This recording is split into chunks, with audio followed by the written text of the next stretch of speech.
In my life, I have wondered what it would be like to gain all the knowledge in the world. Wouldn't it be so enriching to sit in a library for years and years and study all the beautiful parts of our history and the world? And yet, our very ability to understand, to gain knowledge, and to put the world in a framework that we understand is the ability that might be leading us into darkness. Our consciousness, our logical,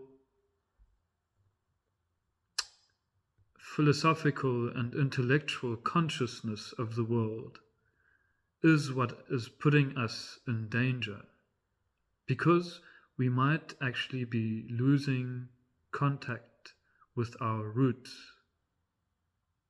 We're losing contact with our spiritual and our emotional roots.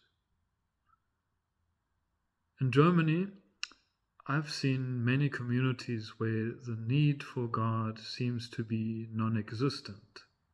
And yet, when I come into conversation with individuals in their homes, I realize that they actually have some kind of spiritual path that they are following. It's just a less institutional one. But it's also usually something that they develop themselves. It's like they have to understand this object or this idol that they have created so that they can lead their spiritual life. It's like their head is in control of everything.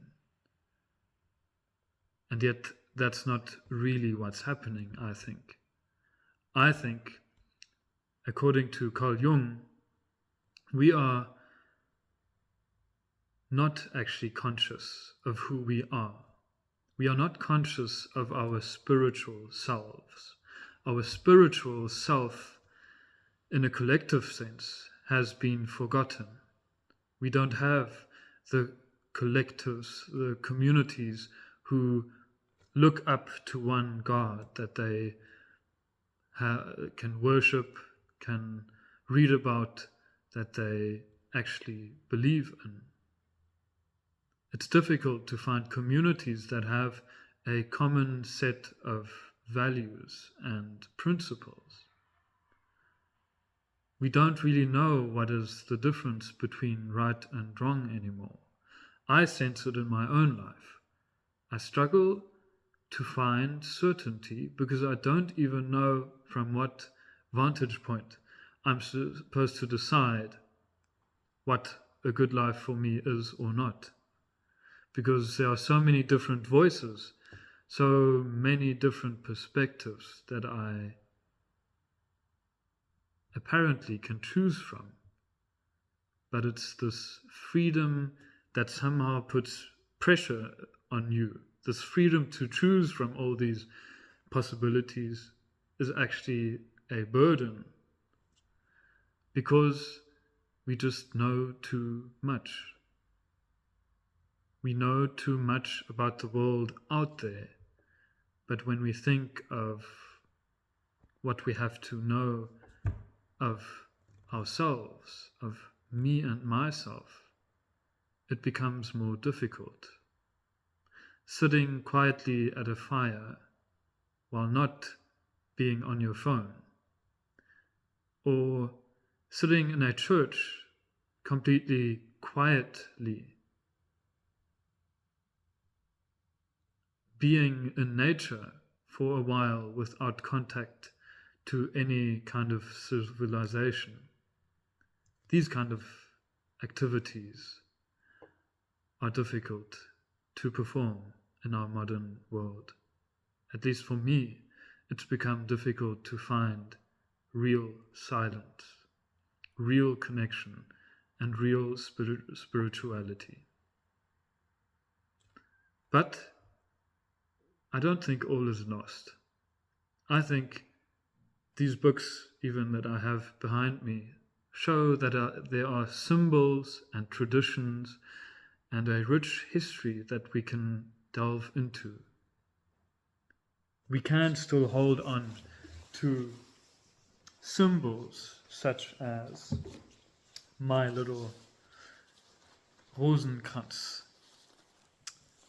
my little prayer bracelet.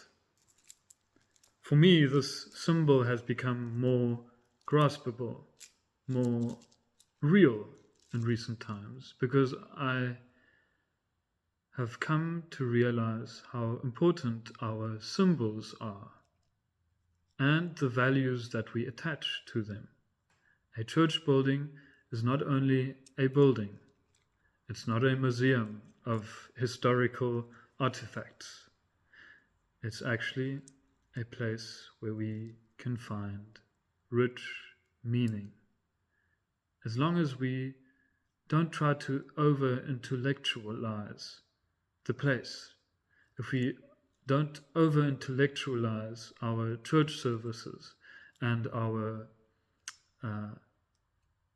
conversations, we can allow some space for mysteria, or in Latin we would call it mysterium, for some mystery, for that which we do not know, but that we know is a part of us.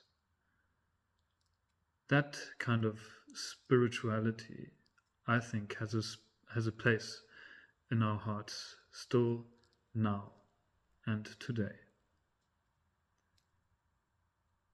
That's why I would even tell any young person like me to go to church, because you might just find a symbol like this one that gives you meaning, that you can attach some kind of value to. Because in the end, I truly believe there's a spiritual reality that we do not understand, but that is always playing a role in our daily lives.